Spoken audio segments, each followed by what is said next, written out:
Hi, my name is Lucille Hoffert, and this is my book reflection on braiding sweetgrass.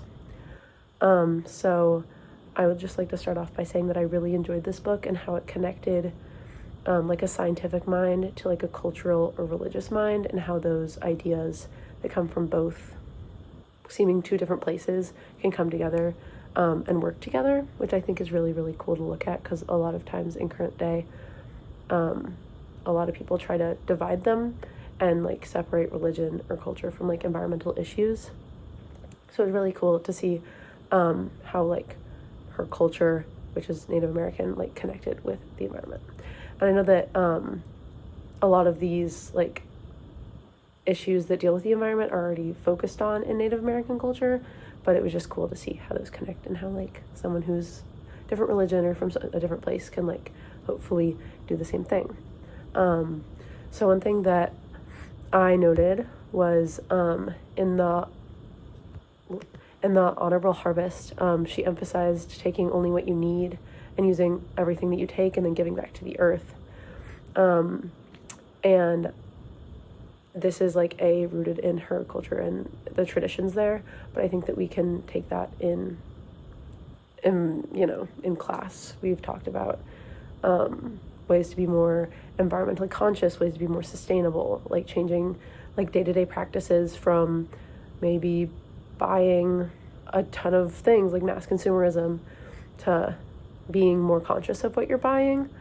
I think that especially with the food diagram that we made and how like you could see exactly where each aspect of your product came from and all the steps that it had to take, I think that like being mindful about where your things are coming from is really important, and something that I've been trying to work on, especially since like the beginning of this class, and also just seeing how like she connected with her culture in doing that. I think that's something that I'm going to start being more mindful of. Another thing she talked about in the book was the story of the three sisters, which kind of talks about how three different sisters, which are corns, bean, and squash, are all grown together in a symbiotic relationship. And I thought that this was really cool and could really be used today in like agriculture practices. I'm really into like sustainable farming methods. My family's a farming family. I'm from Kansas. So looking at how like my relatives that I talk to could be bettering their crops and their like environmentalism is really exciting to me, because I think that like all farmers should be taking steps. I feel like everyone should be taking steps, but I think farmers specifically should be taking steps, because it's so easy, as was said in the book, like plants work together, different species work together. Like it is not a negative thing to have integration and like symbiotic relationships in farming. The author also mentions and talks about Sky Woman and the creation stories, and this story is like the fundamental like moment of creation that symbolizes cooperation between humans and animals, and I think that this story cannot just be something to reflect on, but could be integrated into today's mindset. I think that it is, and as the story says too, I think that it is like a human's job to take care of nature, as Sky Woman took care of the environment, and I think that we, instead of like harming things, can integrate ourselves to either like create more biodiversity. We can like help endangered species. There's so many things that we as humans can do that are out of the control of plants and animals. They can't control that, and it is our job to step in. And like with Yellowstone, like as we talked about with the wolves and the elk, like that was something that humans could do to maintain that population and to maintain biodiversity and to keep that ecosystem healthy. And so I think that we can really use like the creation stories and like lots of stories from indigenous cultures to kind of inspire our own like how we treat the environment in today's world. Finally, I'd like to talk about my experiences with nature and how I feel like, without even knowing it, has really paralleled with indigenous experiences of the natural world and how they look at it. Growing up, I was always like the most outdoorsy person I had ever met. and I really appreciated nature. I would make little bird nests. I spent so much time outside. I would climb trees. I truly felt like I was one with the environment, which was crazy. But I think it gave me like a very big appreciation for nature. I think one experience for me that stuck out a lot was I had my favorite climbing tree.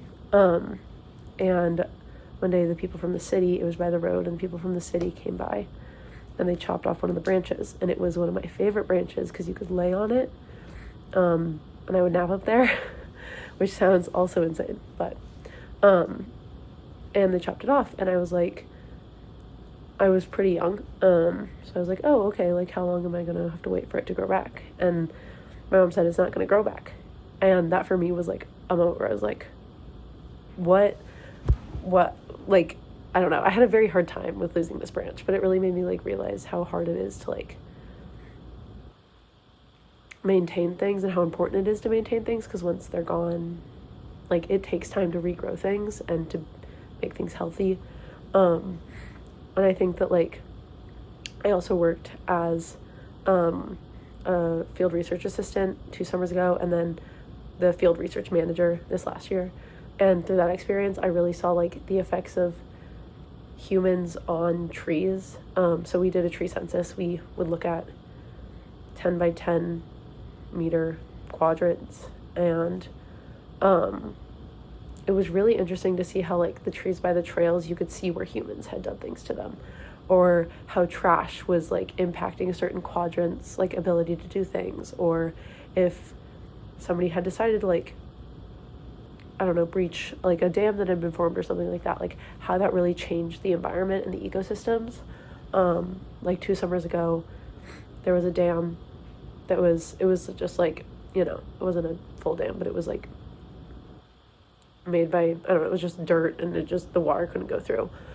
And at the beginning of the summer, there was this whole, it was, like, at least half of our plot for, like, 40 meters up, so, like, a pretty hefty amount of the plot was all dry. But then once it was broken, it was all marsh, and then we had thousands probably of willows growing in that area, and those willows would not have been able to grow unless that dam was broken, and then it would have become a marsh.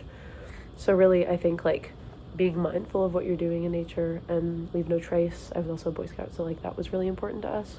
Leave no trace, which is very similar to, I think, what I talked about at the beginning, which is the honorable harvest, which is, like, take what you need, not too much, like, leave things better than you left it, stuff like that.